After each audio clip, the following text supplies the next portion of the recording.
What is up, everybody? It's JT Sports. I'm back to you guys with my second 2024 first round mock draft. And my first mock draft was pretty much positively received. Didn't really see a lot of bad comments. Only saw about two bad comments. So I'm back with another mock draft. If you're new to the channel and you don't know how I do my mock drafts, I don't try to predict or infer which teams will draft which players. What I do is I put my general manager cap on and act like I'm the general manager for all 32 NFL teams, and I mock the player who I would draft if I was the general manager for that team. And that's how I do my mock draft. So before I begin, make sure you like the video, subscribe to the channel, upload NFL videos and college football videos daily. And let's get into it. So with the first three picks, I have the Bengals taking LSU quarterback and Heisman Trophy winner Joe Burrow. Had the Washington Redskins taking edge rusher Chase Young out of Ohio State. And I had the Detroit Lions taking linebacker Isaiah Simmons out of Clemson. Now, the Joe Burrow pick is pretty much common sense. A lot of people think that Joe Burrow is going to go to the Bengals and his career is going to end. That's not the truth. And I said this in my first mock draft, that the Bengals have talent. They have a proven number one wide receiver in Tyler Boyd, who has consistently put up two great seasons, or two solid seasons as the number one wide receiver without A.J. Green. Then you also got John Ross, who had a pretty good season when he was able to stay on the field and be healthy. Then you also got Joe Mixon in the backfield. So Joe Burrow has players to throw to. The question is the offensive line. Now, Cincinnati, they drafted an offensive lineman in the first round in last year's draft, but he didn't even touch the field this year due to an injury. So Joe Burrow, if he's able to get a solid offensive line in front of him, I think he's going to end up having a pretty good career for the Cincinnati Bengals. Now, the Washington Redskins, I have them taking edge rusher Chase Young.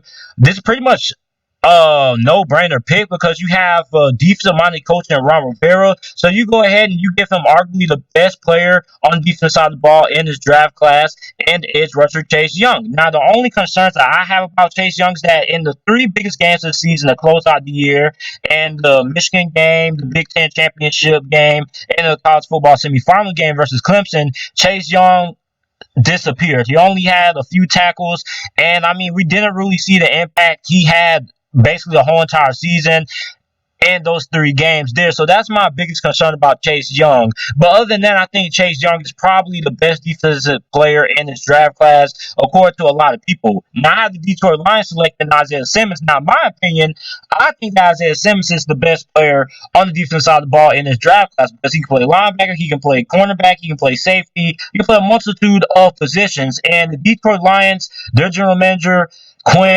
Matt Patricia, they don't have long left. This is basically a make or break season for the Detroit Lions. So they need to draft players who can come in and win right away. A lot of people have been saying that the Detroit Lions need to take a quarterback of the future and things like that. You only take a quarterback if you plan on rebuilding. And Matt Patricia doesn't really have that much longer to try to rebuild the Detroit Lions. So the Detroit Lions are basically trying to win now. And Matt Patricia is basically on the hot seat as of right now going into the season. So he needs to bring in players that can help him win right now, and Isaiah Simmons is a player that can help the Detroit Lions have success right away with his ability to get after the passer and play a multitude of positions, which is something that the Detroit Lions need because their defense really struggled last year. Now, the fourth overall pick, I have the New York Giants taking offensive tackle out of Georgia, Andrew Thomas. Now, Andrew Thomas is the best offensive tackle in this draft class, and if your general manager Dave Gettleman, you have to protect your first round investment, and that is Daniel Jones. Now, Daniel Jones had a really good rookie season, but it could have been a lot better if he was able to have a better offensive line in front of him. Now, Andrew Thomas is going to be able to help keep Daniel Jones protected on his blind side. He's also going to open up holes for Saquon Barkley as well. So if I'm the general manager for the New York Giants and I'm Dave Gettleman, I'm trying to protect my franchise quarterback. So I'm going to go ahead and select the best offensive lineman prospect in this year's draft class, and Andrew Thomas. Now, I have the Miami Dolphins taking Tua Tagovailoa. Now, Tua Tagovailoa, although a lot of people have concerns about his injuries and things like that, listen, if he was fully healthy, he would arguably be tied with Joe Burrow for the best quarterback prospect in his draft class. But because of his durability concerns over there, that's why a lot of people don't have him as the best quarterback in his draft class. But on the pure talent-wise, you take injuries out of the equation, you made the argument that Tua Tagovailoa is as good as Joe Burrow or even better. Now, both of those guys are really accurate, but what separates Tua apart is his deep ball accuracy. I think Tua has the best deep ball out of any quarterback in this draft class, and Tua Tagovailoa going to the Miami Dolphins. I know the Miami Dolphins had an okay season considering how bad of a team that they had, able to win off a couple of games. You're Tua Tagovailoa, right? You don't have to start right away for the Miami Dolphins because Ryan Fitzpatrick has played well enough that he's going to be able to keep a job around. And he's going to be able to be the starting quarterback for the Miami Dolphins, if not a season, at least going into the midway point of the NFL season. So at least about week 10, maybe when Ryan Fitzpatrick starts to fall off a little bit, that's when Tua can come in. So with the Miami Dolphins and Ryan Fitzpatrick playing how he did to close out the season, it's not a lot of pressure for a guy like Tua Tagovailoa to come in after start day one for the Miami Dolphins. That also gives Tua Tagovailoa time to rest, time to learn the playbook, time to learn things like that. And we've seen a lot of quarterbacks in the past have a lot of success when they're able to sit behind a starting quarterback for a year or a couple of weeks, and they normally do pretty good.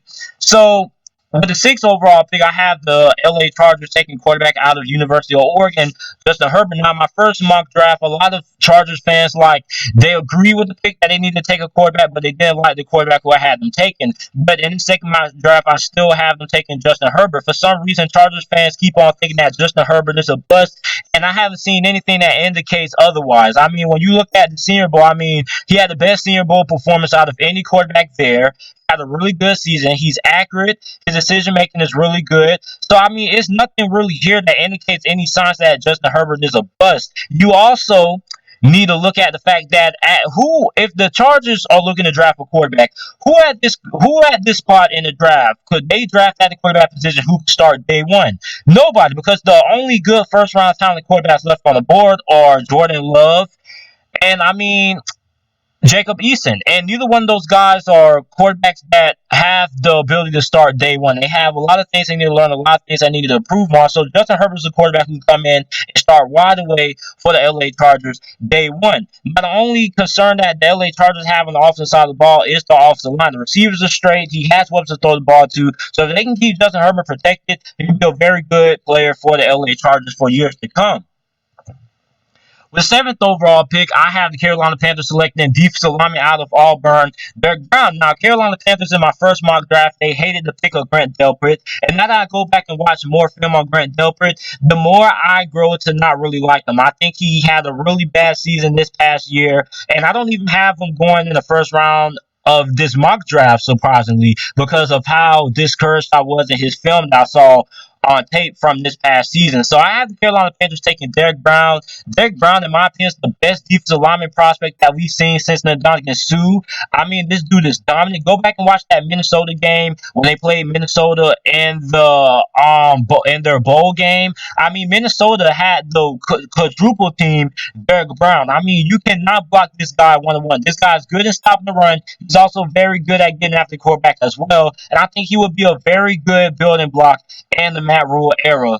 So, the eighth overall pick, I have the Arizona Cardinals taking the offensive lineman, offensive tackle out of Iowa, Tristan Wirfs. Now, a lot of Arizona Cardinal fans were mad and upset at the fact that I didn't have them taking CeeDee Lamb.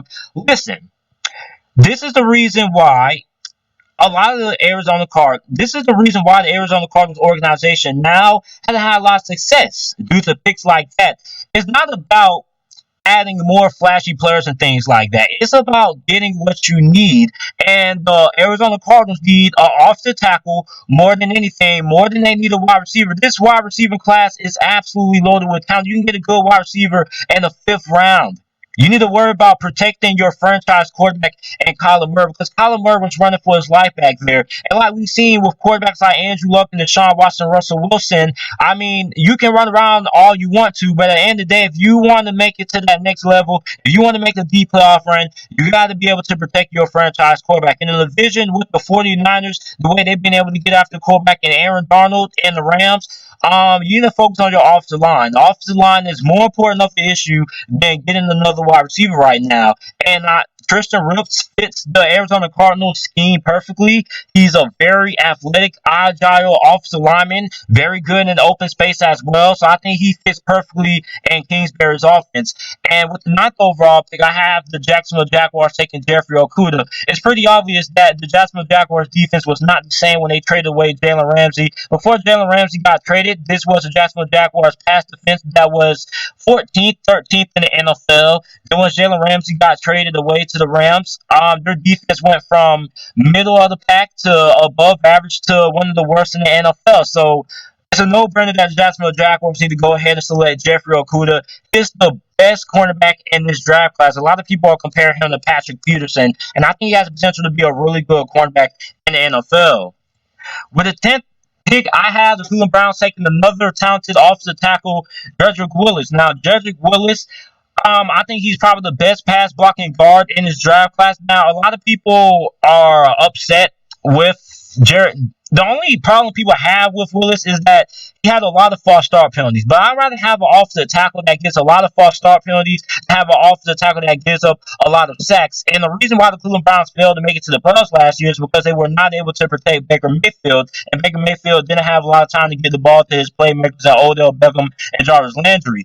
And I have another offensive tackle coming up. I have the New York Jets taking the offensive tackle, Mekhi Becton. I mean, this guy is insanely huge. He's large.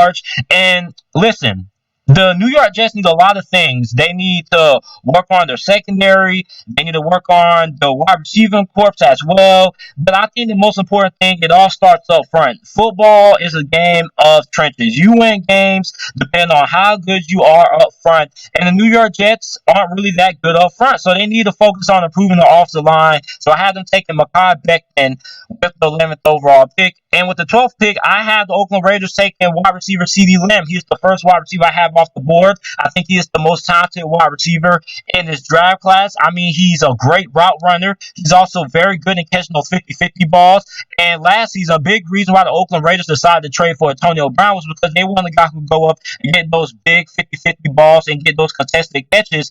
And with Antonio Brown being gone, they didn't really have that. And they're really depleted at their depth at the wide receiver position. Other than Tyrell Williams and Darren Waller, the Oakland Raiders don't really have anybody. So I think CeeDee Lamb would be a really good addition for the Oakland Raiders in their offense.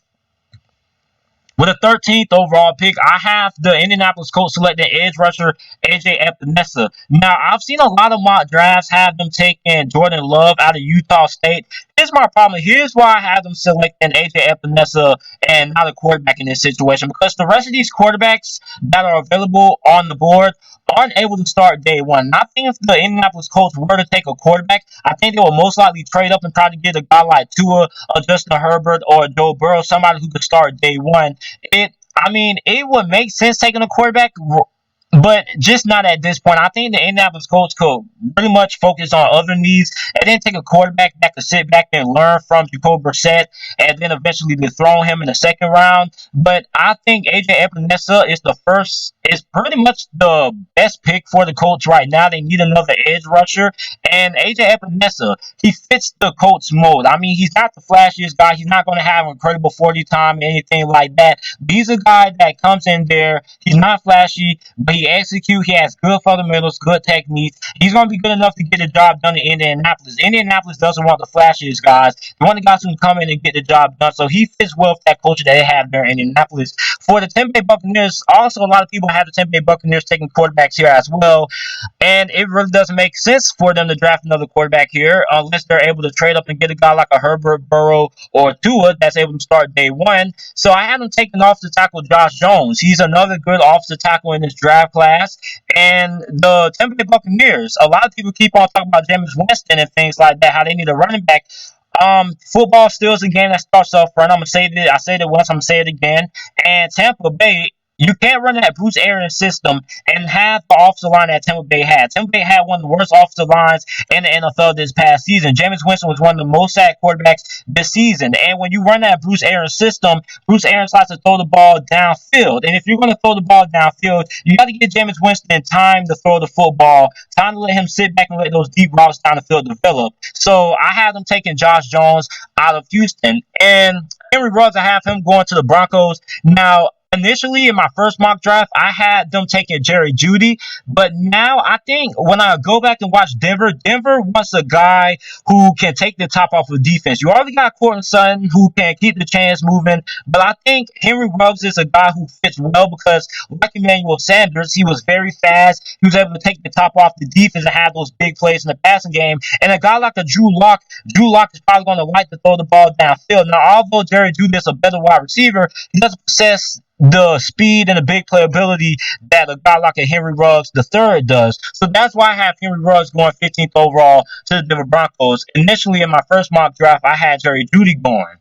So with the 16th overall pick, I have the Atlanta Falcons selecting Gross Matos out of Penn State. Now I think Gross Matos is probably the last remaining of the first round edge rushers left in the first round that has a first round grade, in my opinion. He was very productive during his time for Penn State. For the Dallas Cowboys, 17th overall, I have them selecting C.J. Henderson. I think C.J. Henderson is probably the second best cornerback in this draft class. Now, C.J. Henderson, I mean, very good man-to-man corner, very good in zone coverage as well. And the only question I really have about C.J. Henderson is his ability to tackle in the open field. Other than that, I think he will fit in very well with the Dallas Cowboys. And for the Miami Dolphins, I have them selecting the offensive tackle Austin Jackson. So he's pretty much the only remaining first-round graded offensive tackle left. And the Miami Dolphins need to improve their offensive line. I already had them taken Tua. So if you select the quarterback, even if they don't take Tua, you need to protect whoever you have at that quarterback position. And it all starts with a guy like Austin Jackson, who is a lot like Isaiah Rooks, very athletic as well. So I think that would be a very good pick for the Miami Dolphins. With the 19th overall pick, I have the Oakland Raiders select the linebacker Kenneth Murray. Oakland Raiders defense took a little bit of a stride, I guess you could say. Still wasn't really that good, but they do need another linebacker, so I had them taking Kenneth Murray, who is pretty much the second best linebacker in this year's draft. For the Jacksonville Jaguars, I still have them taking Javon Kinlaw. I had him going here in my first mock draft. The Jacksonville Jaguars over the last couple of years have put a big emphasis on drafting defensive linemen, and it all starts up front. And I think Javon Kinlaw is pretty much one of the most underrated players in this draft class.